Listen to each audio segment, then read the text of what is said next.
బాగున్నప్పుడు నేను రోడ్డు మీద వెళ్తున్నప్పుడు అరిసే కుక్కలు చాలా ఉంటాయి. ఆ కుక్కలు చేయబట్టి చాలా భయపడ్డా, బాధపడ్డా.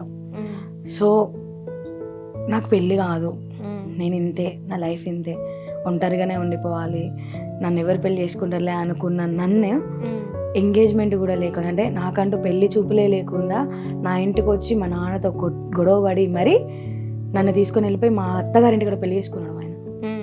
లక్షలు ఖర్చు పెట్టి. ఎవరికి ఉంటుంది చెప్పాను, ఎంత హ్యాపీగా ఉంటా. అప్పటి నుంచి తనని మంచిగా చూసుకున్నాం, తనను నన్ను ఇద్దరం మేము మంచిగా ఉన్నాం. దాని తర్వాత మా అత్తమ్మ చనిపోవడం జరిగింది.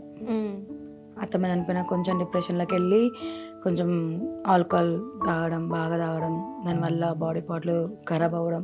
ఇక్కడే హైదరాబాద్లోనే గాంధీ హాస్పిటల్లో చూపిస్తే తను బాగా అదైపోయింది, రికవరీ అవ్వరు అని చెప్పేసరికి నాకేం అర్థం కాలేదు ఫస్ట్ ఆఫ్ ఆల్.